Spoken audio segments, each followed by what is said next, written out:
এতদিন সরকার ছিল, হাসিনা ছিল, তাদের কাছে যায় নাই। এখন সরকার পলাই গেছে, ওরা রোডে নামছে। এটা কোনো কারণ হলে নাকি? এটা কোনো প্রশ্নই আসে না ভাই। এগুলো সব অবৈধ সরকারের আমলের এগুলো নিয়োগ, এগুলো সব বাতিল।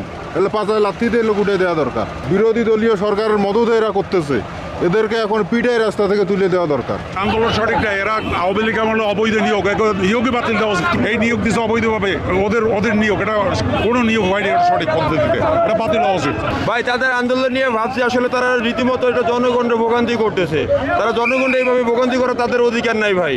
বিগত দিন দেখছি আন্দোলনের পর সরকার পত্র, এখন তারা কিসের দাবি, কার কাছে দাবি করে ভাই? এখন তো সরকারটারে মোটামুটিভাবে কয়েকদিন টাইম দিতে হইব, তারপরে না আপনি আবেদন করতে পারেন। এখন যেভাবে করতেছেন এটা তো রীতিমতো আপনি জনগণের, সাধারণ জনগণের আপনি একটা অত্যাচার করতেছেন ভাই। সাধারণ মানুষ হিসেবে আমাদের খুবই ভোগান্তি হচ্ছে। তা আমি চাই যে যারা আন্দোলন করছে তাদের ন্যায্য একটা দাবি আছে, ঠিক আছে, কিন্তু তারপরে সাধারণ মানুষের কষ্ট না দিয়ে যদি এই দাবিটা কোনোভাবে পূরণ করা যায় সেইটাই করা হোক। এই যে এতক্ষণ ধরে আমি সেই সকাল 10:30টায় বের হয়েছে, এখন পর্যন্ত আমি বাসায় যেতে পারছি না। এই ভোগান্তিটা তো আসলে আমরা রিজার্ভ করি না। তো এটা আমি চাই যে এরকম ভোগান্তি যেন আর আমাদের মতো সাধারণ মানুষের আর না হয়। এতদিন সরকার ছিল, হাসিনা ছিল, তাদের কাছে যায় নাই। এখন সরকার পলাই গেছে, ওরা রোডে নামছে। এটা কোনো কারণ হলে নাকি? এটা কোনো প্রশ্নই আসে না। সাধারণ মানুষকে দুর্ভোগে ভাগে ফেলাই দিয়ে এটা কোনো আন্দোলনের প্রশ্নই আসে না। আন্দোলন করলে সাধারণ মানুষকে জানাই আন্দোলন করতে হবে। রাস্তাঘাট এরকম করে আন্দোলন ঘন্টাঘাট ঘন্টা আমরা সাধারণ নিরীহ মানুষ, অসুস্থ মানুষ, রুগী পড়েছে, এটা কোনো প্রশ্নই আসে না।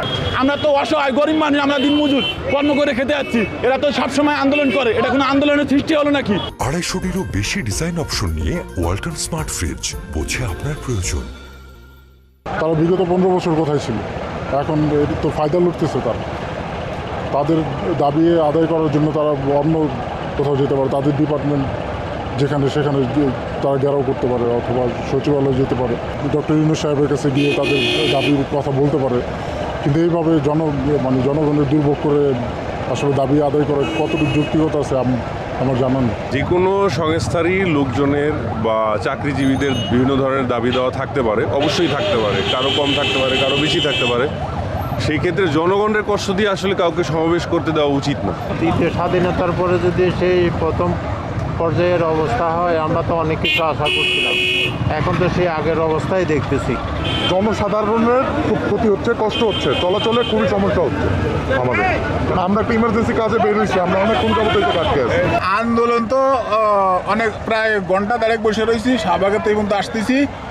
আর আন্দোলন কোনটা একটা রাস্তা সাইড করে করলেই তো চল ভালো হইতো। আমরা তো বসে রয়েছে, খায় না খেয়ে বসে রয়েছে, অনেক রুগী বসে রয়েছে। এইভাবে যানজট করে আসলে আন্দোলন আমি লোকের কথা মনে করতেছি না। ওরা আন্দোলন করতে পারে, শহীদ মিনারে যায়, প্রেস ক্লাবে যায়, ওখানে আন্দোলন করতে হবে, কিন্তু রাস্তায় মাঝখানে জনগণের হয়রানি পেরেশানি করে আন্দোলন, এটা আমি যৌক্তিকতা মনে